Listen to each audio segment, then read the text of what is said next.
혹시 빚 때문에 힘든 시간을 보내고 계신가요? 오늘은 그 해결의 실마리가 될 수 있는 개인 회생의 가장 핵심적인 서류, 바로 변제 계획안에 대해서 속 시원하게 알려드리겠습니다. 이 서류 하나를 어떻게 쓰느냐가 정말 중요하거든요. 자, 오늘 우리가 함께 살펴볼 내용들입니다. 변제 계획안이 뭔지부터 시작해서 매달 얼마씩 갚아야 하는지 계산하는 법, 또 누구 돈부터 갚아야 하는지 그 순서도 알아볼 거고요. 법원에서 인가를 받기 위한 세 가지 중요한 원칙도 짚어볼 겁니다. 그리고 좀 복잡한 케이스들은 어떻게 처리하는지, 마지막으로 최종 체크리스트까지 쭉 훑어볼게요. 그럼 바로 시작하죠. 뭐든지 첫 단추를 잘 깨는 게 중요하죠.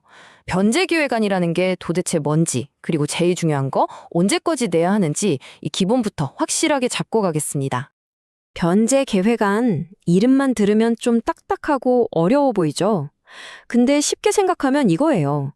법원이랑 채권자들한테 제가 앞으로 이렇게 벌어서 이런 계획으로 빚 갚아나갈게요 하고 공식적으로 약속하는 계획서. 말하자면 여러분의 경제적인 새 출발을 위한 청사진, 설계도 같은 거죠. 여기서 절대 잊으면 안 되는 숫자가 바로 이 14입니다. 개인회생을 신청한 날로부터 딱 2주, 그러니까 14일 안에 이 변제 계획안을 법원에 내야 해요. 만약 이 시간을 놓치면 아예 절차 전체가 기각될 수도 있는 아주 중요한 문제라서 보통은 아예 신청할 때 서류랑 같이 내버리는 경우가 많습니다. 자, 이제 변제 계획안이 뭔지는 알았어요. 그럼 제일 궁금한 게 이거겠죠. 그래서 나는 한 달에 얼마를 갚아야 되는 거지? 이 금액이 어떻게 정해지는지 그 핵심 공식을 지금부터 같이 한번 떠들어보겠습니다. 계산 원리는 생각보다 아주 간단하고 명확합니다. 여러분이 한 달에 버는 돈, 그러니까 월 평균 소득에서요.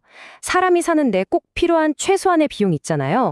법에서 정해준 생계비, 이걸 뺀 나머지 돈은 전부 빚 갚는 데 써야 한다. 이게 기본 원칙입니다. 여기서 진짜 핵심은 저 월 생계비예요. 이걸 뭐 내가 한 달에 이 정도는 써야 해요 하고 마음대로 정하는 게 아니고요. 법에서 정한 기준이 있어요. 보통 기준 중위소득의 60% 정도로 계산이 되는데 이렇게 소득에서 법이 인정해준 생계비를 딱 빼고 남는 돈, 이걸 법률 용어로 가용소득이라고 부르고요. 바로 이 돈이 여러분이 매달 갚아나가야 할 월 변제금이 되는 겁니다. 그런데 사람 사는 게 다 똑같을 수는 없잖아요. 예를 들어 월세를 내고 있거나 주택담보대출 이자가 꼬박꼬박 나가거나 아니면 갑자기 아파서 병원비가 많이 들거나 자녀 교육비가 필요할 수도 있죠. 다행히도 이런 특별한 사정들은 증빙 자료만 잘 챙겨서 내면 법원에서 추가로 생계비를 인정해 줍니다. 그럼 월 변제금이 줄어드니까 부담이 좀 덜어지겠죠? 자, 그럼 여러분이 매달 내는 그 돈, 그 변제금은 채권자들한테 어떻게 전달될까요?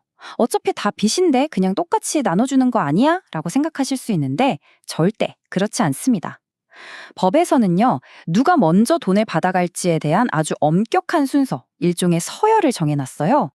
이 변제 순위를 보면요, 일종의 피라미드 구조예요.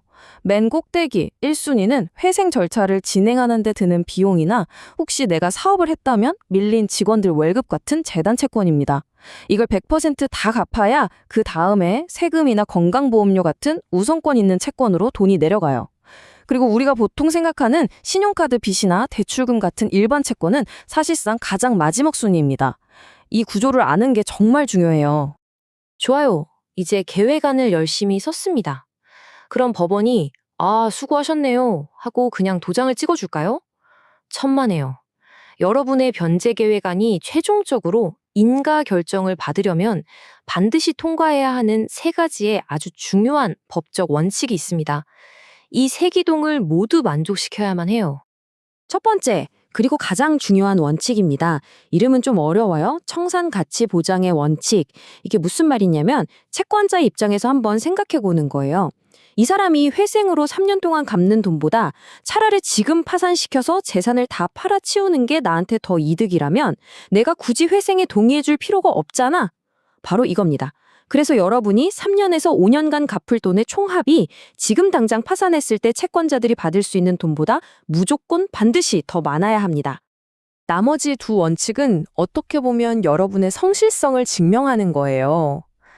하나는 생계비를 뺀 가용소득은 단 한 푼도 숨기지 말고 전부 빚 갚는 데 써야 하는 가용소득 전부 제공의 원칙. 또 하나는 혹시라도 채권자가 반대할 경우를 대비해서 법이 정해놓은 최소한의 변제율은 넘겨야 한다는 일종의 안전장치죠. 나는 정말 최선을 다해서 갚을 의지가 있습니다. 라는 걸 보여주는 셈이에요. 자, 이제 이론적인 건 충분히 알았어요. 지금부턴 좀 더 현실적인 문제들을 다뤄볼게요. 만약에 개인회생 신청 전에 이미 월급이 압류됐다면? 혹은 내가 친구 보증을 서줬는데 그게 문제가 됐다면?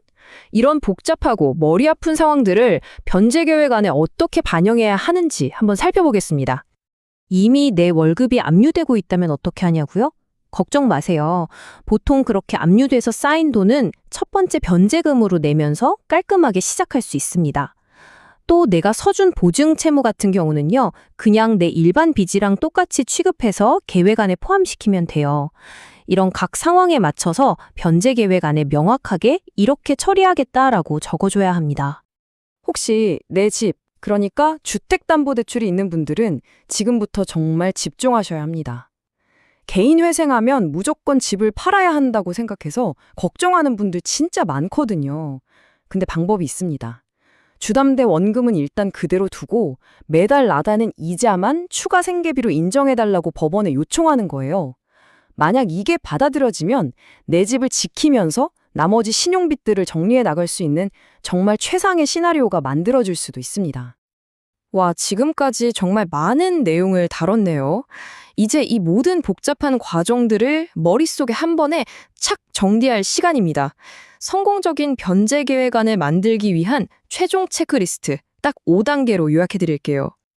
자, 이 5단계 흐름도만 기억하시면 됩니다. 첫째, 내 소득에서 생계비를 빼서 매달 갚을 돈, 즉 가용소득을 확정한다. 둘째, 변제 기간은 기본 3년으로 잡는다. 셋째, 만약 3년 갚는 걸로는 아까 말한 청산가치 보장이 안 되면 기간을 최대 5년까지 늘리거나 그래도 안 되면 재산 일부를 처분하는 계획까지 세운다. 넷째, 그렇게 마련된 돈을 법이 정한 순서대로 채권자들에게 나눠주는 계획을 짠다. 그리고 마지막 다섯째, 압류나 보증 같은 특별한 이야기들을 빠짐없이 적어주면 그걸로 완벽한 변제 계획안이 완성되는 겁니다. 오늘 우리는 변제 계획안이라는 하나의 설계도를 같이 꼼꼼히 살펴봤습니다. 이게 좀 복잡하고 어려워 보일 수 있지만 사실은 빚이라는 무거운 짐을 내려놓고 경제적 자유를 향해 나아가는 아주 논리적이고 체계적인 길이에요. 이 설계도를 이해했다는 것, 그것만으로도 여러분은 이미 가장 중요하고 가장 강력한 첫걸음을 뗀 거나 마찬가지입니다. 자, 이제 여러분 손에 쥐어진 이 설계도를 가지고 어떤 벽돌부터 쌓아 올리시겠습니까?